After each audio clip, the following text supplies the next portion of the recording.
Questions? Yes. Yeah. About a year and a half ago, shortly, I guess the Monday after Corporal Nathan Cirillo was shot at the War Memorial, a bunch of master students were lucky enough to have a class with Jen Ditchburn in which she could kind of unpack what happened the day after the shooting. And one of the things that you mentioned that I think stuck out to some of us was that when Kevin Vickers made his way into the House of Commons and everybody was giving him a standing ovation, that it was difficult being a member of the press gallery, to not clap because that's a convention there. And I was wondering if you could tell us, any of you could tell us a little bit more about that convention and others that you may have found in your research. And Josh here is the most famous reporter from that particular day on the Hill. In case you didn't know, Josh took the crazy video inside the Hall of Honor of the shooting. But so I didn't hold it steady when Vickers shot. Yeah. Sorry, guys. A little shaky. So, yeah, I mean, reporters never clap. I mean, you've probably figured that out already from events, and it's just to, I guess, to show your neutrality, although on that day, a few of us did get up and applaud him because he did protect us as well. So I think it sort of goes with your own judgment. But there's a lot of rules about also where you can go in the House of Commons, and that's changed over the years. Where you can take pictures, whose doors you can knock on, and it's become more and more restricted. Yeah. So that you used to be able to go to far more places. You used to be able to go inside the, not the foyer, but the. You could go in the west doors. Lobbies. The lobbies. Lobbies. That's right. That's Sorry, right. the word was escaping me. You could go into the members' lobbies, and that's sort of that's gone at least 20 years or so. I was born in 85, and you couldn't in 85, but it was before that. This is why you have to put up a good fight every time. When I think of after 9/11, we just accepted that we would no longer be able to go into the west door of Center Block. Right. Which, at the time, we're all in this together sort of thing, and it's okay, it's just going to be for a couple of months. But here it is 16 years later, and you can't go in the west door of Center Block. And the reason that's significant is that's where MPs come and go. And we lost that access because we accepted that. Yeah. And I think you can't give an inch, you have to put up the fight every time, and just like over we did Harper's. With the current Liberal government, who allowed us to great fanfare to stand on the third floor, which is where the cabinet room is. And if we stood there, we could guarantee ourselves to see the ministers coming out of the meeting, even if they didn't stop and talk to us. Well, that lasted a week. And then there was a standoff over us refusing to go down to the foyer and the ministers walking by saying, I'll talk to you in the foyer, and us saying no. And eventually, journalists are not in solidarity type people. Like someone fractures and the whole thing goes away, and it went away. And now we're on the second floor, and I think we had 4 ministers come down of 31, including the Prime Minister, last cabinet meeting. Yeah. We don't see them leave, and they take the bottom exit out. I like to joke and see, like, conservative. Already. Yeah, so, it is what it is. But, fundamentally your question is, like, a guy like Kevin Vickers is hard not to like, right? After that shooting, we were all indebted to him. It puts you in a bind. But, yeah, there is that strive to be neutral. In that issue in particular, there was dispute. Some of the Mounties thought that they shot the guy, Bibeau, as Michael Sapp Bibeau, as well as Vickers. There was dispute as to, the sort of breathless reenactment that Evan Solomon did on TV might have been pushing it a little bit. But people did sort of treaded carefully around that because, A, there wasn't a lot of, like, sort of a he said, she said kind of scenario. And there was also the big dispute about who actually is going to be in charge of security inside the building. Yeah, the RCMP are now. Right. Again, you talk about closing the West door without, the reason we had a separate security force is because the MPs do not take orders from Mounties. Like that, they are separate, and now they're here, and that'll affect the gallery. Now, if we don't set rules for certain things, there's a chance the Mounties could. It's dicey. Anyway, but yeah. It sounds ridiculous to not clap for Kevin Vickers. I mean, all this goes. The picture I was trying to paint, it just seemed that it would be hard to maintain neutrality, not just in that situation, but maybe in others. Yeah, of course. And we come to like politicians in all parties, right? Like we hang around these people all day. Some of them are very friendly and nice, particularly after the lights go down and the cameras are turned off. But you still, if they screw up, your story is going to be bad for them anyway. Like it's just It's always has an adversarial tinge. It has to. It absolutely has to. I think Welcome. it can be Thank you. human. Like, I think there was actually when Jim Flaherty died, there was quite a bit of emotion Yeah. from journalists, and that was controversial. Like, I saw quite a bit on Twitter about it. So it's, there's people who saw him every day, knew him, weren't friends with him, but I don't know. So, But it was a sudden death of a guy in your life, Yeah. right? You know, shakes you. Well, and you know, an MP died like during my time in the Commons. We're reporting on the Commons. Shaughnessy Cohen Shaughnessy died Cohen, in the House, on the floor of the House.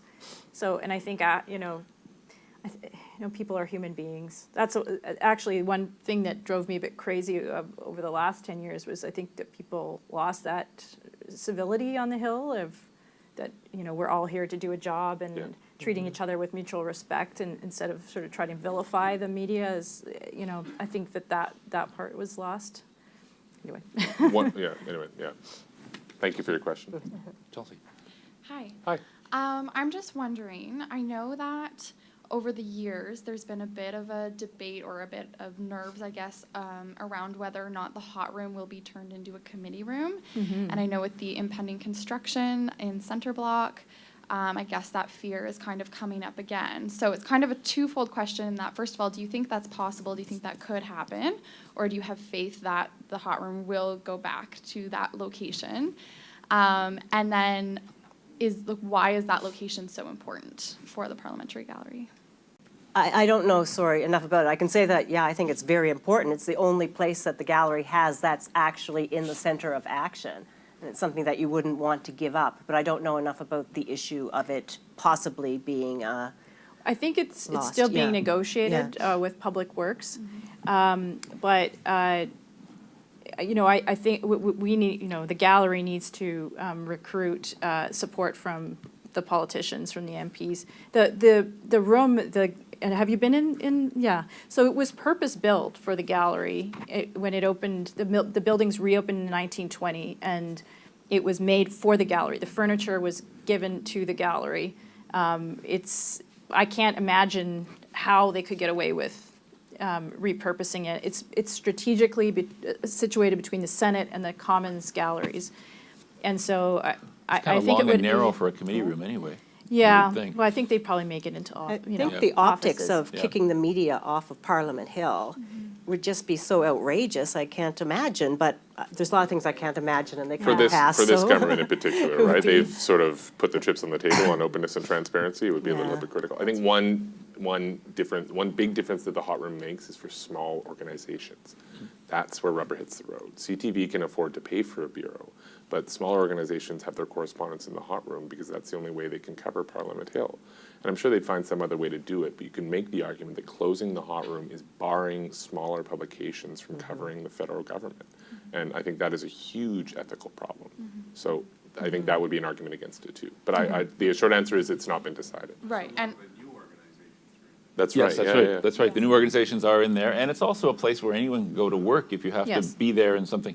And if you were to take it so that there was no physical presence other than your own smartphone in your pocket to be able to work when you're actually on the Hill, I mean, that would be a significant change, I'd say. Yeah. No wireless in the Library of Parliament. You gotta Right. go there if there's no Wi-Fi. Right, right. you mentioned that, you know, especially this government wouldn't look good, the optics of doing that. But by the time, you know, construction is Exactly. completed, not only will there likely be a new government, but there will be a whole new generation of journalists in there as well. So do you think We there's a hope. concern of like losing that sort of like importance of it? You know what I mean? Well, I mean, I think we're hoping too that the book, people will understand the history of the gallery, and then, you know, newcomers will read about the gallery and understand how important the history is. You know, I mean, it's important to our parliamentary democracy to have reporters there. And I think that's sort of been missing, like new reporters who come to the Hill. Some of them don't even know where the hot room is or what it's about, or I've thought that we should let the parliamentary tours come up and see where it is. You might have That to would clean up the drive them room based on what crazy. Josh said. Yeah. But That would drive them off the wall. There's nothing in the tour that even mentions it. So- The House of Commons is moving to the West Block, and they built a new House of Commons in the West Block. Going in the middle. In the middle. The Senate is moving to the Government Conference Center, and will be there, The old train station. the old train station. In the West Block and the train station, are there hot rooms? Does anyone know? Yeah, there's going to be, at least in the West Block, there will be. There will be. So Yeah. and that's going to be for 10 years anyway, I believe is the Yeah. period of time. In West Block, though, there's going to be like a temporary press area that's Right. not labeled for anyone. So they're saying that likely in the press building, there will be a hot room. So it won't be necessarily in the same building as the house. Which would be tough, tough to argue against. I think it'd be very easy to argue against, but it would be tough to get the message out, is what I'm saying, because people are like, oh, well, the press building. Well, the press building Nobody's is in the press down, building. across the hall, down the hill and across the street. That's a barrier for people to go back and forth to file. They're going to miss scrums, they're going to miss things. So I think it would be bad. I thought at the last press gallery meeting, they said that they secured in writing we were going back into Center Block after construction. I think that was one of the last things Terry did before he left. There's- Yeah, I think that they've been trying to get that, but it's just who's going to be in power in 10, 15 years. I Well, think at some yeah. point, decisions will have to be made earlier then, though, because the plans will get locked in Yeah. terms of what the room's going to be used for and wiring and all that sort of stuff. So But- hopefully, if it's true that something's been negotiated, that would be good. Thank you. Thanks, Kelsey. I hope Yes. that's true. But, events. That's the last I heard. Hi. Earlier, Josh talked about how, there was a lot of heavy drinking back in the day, and it was very common for journalists to go out drinking with the MPs. And so it made me wonder, how is the management of the relationship between Parliamentary Press Gallery members and MPs and other public servants? Like, how has that relationship evolved? And, how do you govern that relationship today? We're trying to currently manage it out of a tail, I think, or to nosedive is the word I'm looking for. Under the Conservative MPs were terrified. Conservative committee chairs, like prominent MPs, were terrified of being seen with the media, which is, in my view, ludicrous. But that's the way it was. Some weren't, and some talked. But this government, for having a few asterisks on their promises thus far, is more open generally and has told the bureaucrats that they're allowed to talk to journalists. I think that can make a difference. But a lot of it was generational. I mean, Jen wrote about this piece about women joining the gallery. That really is not all that long that has happened. And it sort of coincided with a cultural shift. TV cameras arrived. It became less of a white Anglophone dude place. And, Courtney Tower sort of joked, or I think it was Courtney, joked that he'd never seen until sort of the mid-'70s reporters carrying briefcases anymore, or briefcases. And suddenly these young reporters were showing up with a briefcase and going home to their wives at 6 o'clock instead of going out and getting hammered. And, and he's like, you guys are so serious now. But, it was a cultural change that the largely male gallery was no longer staying out till midnight and leaving their, presumably, family at home. So that has, I think, that's a good thing, that is happening. But under Harper, for sure, there was a chill on media relations that I think is loosening, and I hope will continue to loosen. A lot of the new MPs are still terrified, though, because they have been baked in this, even the ones elected now with the Liberals, it's almost like the stench of the toxic ties over the last decade is still hanging in the air. That they're scared of journalists. They're scared that they're going to say something that we're going to, I don't know, they're scared. So I hope it changes. But This might be naive, but would you go out for a drink now with an MP, or is it more like oh, we go to absolutely. lunch, or we yes, go to coffee, yes. or no, we no, just absolutely. have a phone chat? Yeah. No, absolutely. It's just we're not going out for like a 4-drink liquid lunch, which used to be a thing because we have to file, right? We have the internet now.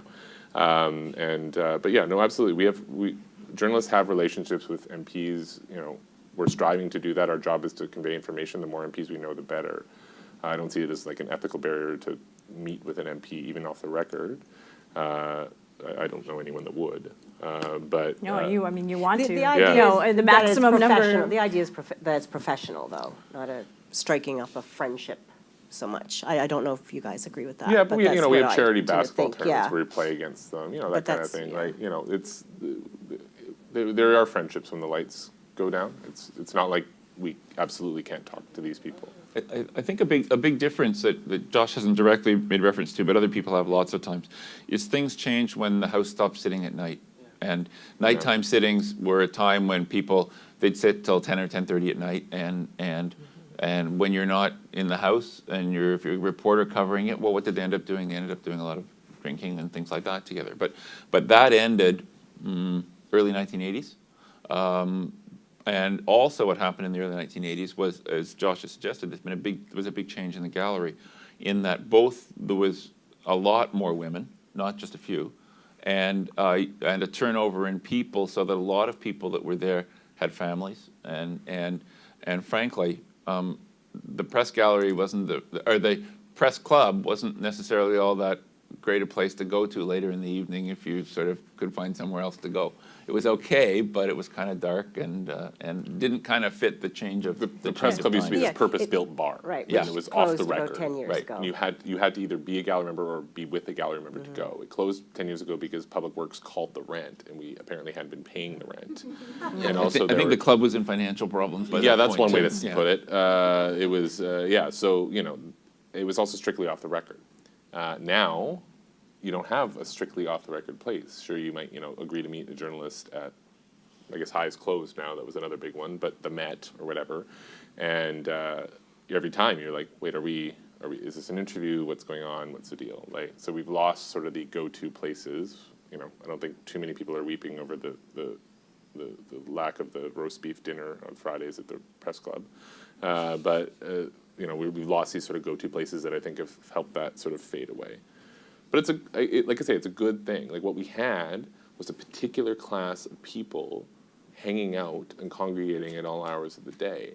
That's not more open than having a broader subsection of society, and we still have work to do, particularly with regards to, Jen mentioned gender diversity, but ethnic diversity. We've still got work to do.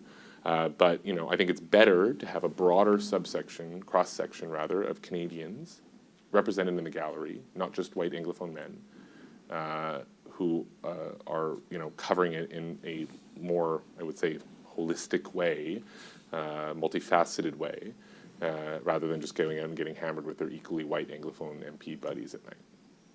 And some francophones too. And some francophones, yeah. But generally men. Yeah, I yeah. think on your point about members of parliament, it's a small town, right? And that's even smaller microcosm on the Hill.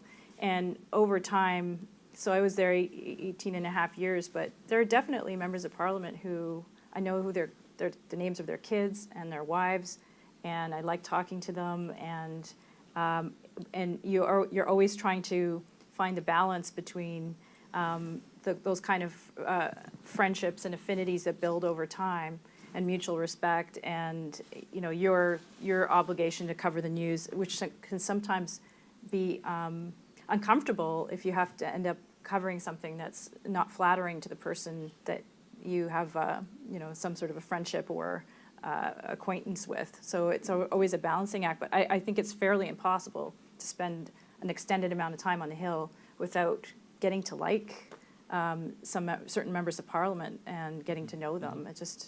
It also, I think it's better because you get more information too when you have maximized the number of people that you know. And anyway, it's a fine line, right? Yep.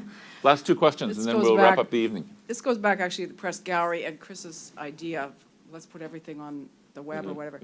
But really, over the years, wasn't there a big debate about how much is the gallery subsidized by government money? There And was. where's that at now? I mean, free parking, cheaper Mm-hmm. restaurants, I mean, where's that at? And how are people feeling about that? With a shrinking membership in the gallery, surely it's not self-financing anymore. So how much more can you do, and how much more indebted to the government do you want to be? Do you want me That to- may have been a rhetorical question, I don't know. Yeah. I don't know what the number is, to be honest with you. It's somewhere on the I don't know. It's less than $1 million, but it's substantial. more than $100,000 is my understanding, in that range. I could be wrong. I don't know. No, it's several hundred thousand. I wish I had the number in my head, but I want to guess like 700. How big a debate is that when you're going forward? Or even that idea, okay, let's post all those scrums to the web. Well, who's going to do that? Who's going to pay for that? Right. Well, right now, so the only reason we can have scrums is because we have the House of Commons gallery, hires yeah. staff to facilitate it. that money is not going necessarily to like pay, obviously they don't pay us, but they hire technicians to produce this. I think you could argue that there's a public good to that we want to hire technicians so that when our politicians say something, we have someone who knows what plug goes into what plug and we get it on the air. But yes, it's absolutely been a point of debate, particularly there's the pit parking you mentioned. This was before my time. I came in 2013, but that's been like an issue.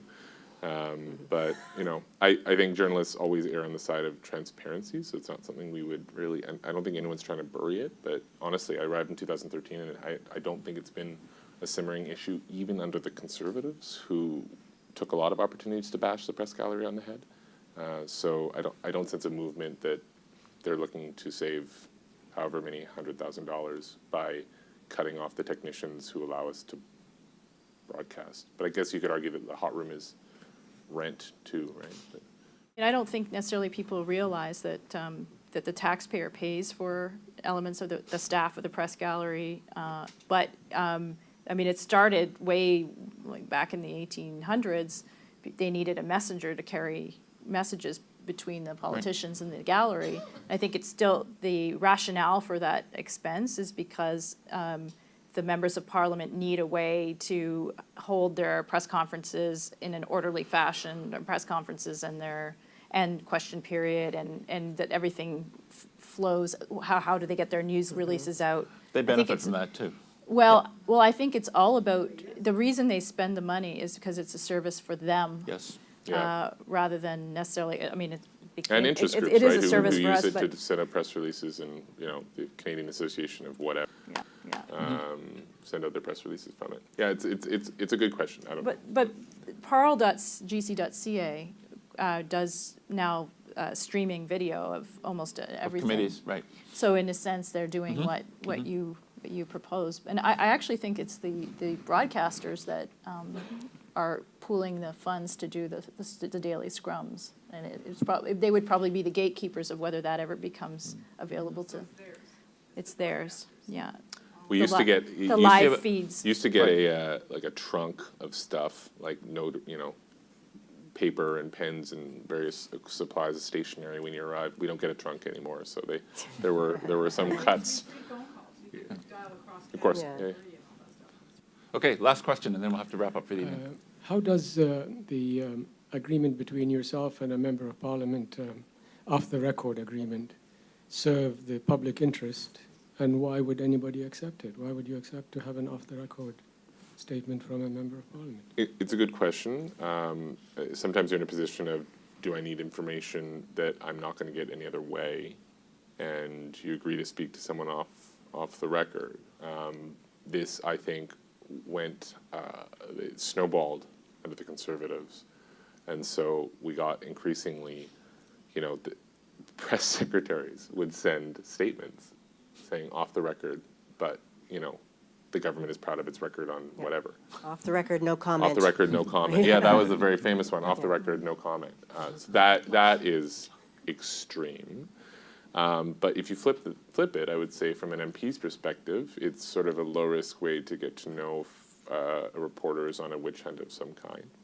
They can meet the person and see if, is this person, or are they coming to me with a particular angle, or are they like the only egg reporter who covers egg, and maybe they are someone I should trust. So I think it takes the pressure off. But that is a debate that has been had in journalism ethics circles in every country for time.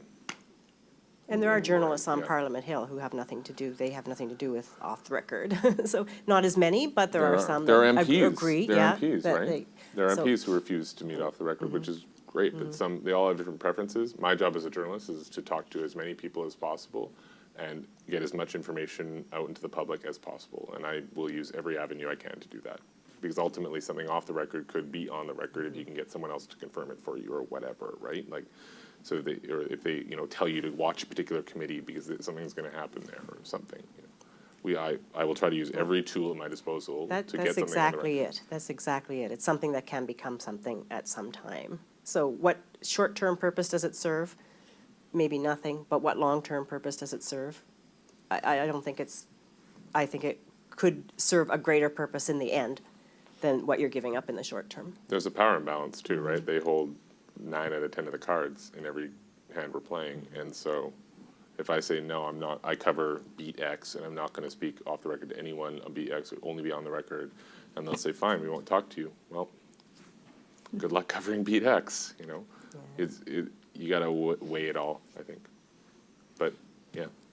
That's probably I'd love if everyone talked to me on the record all the time. That would be great. So if all of you want to talk to me on the record later, let's do it. You know, that'd be great. which we can start in just a couple of minutes. But I will ask Josh one last thing before we go, which is when the book actually comes out, how can people actually get hold of it?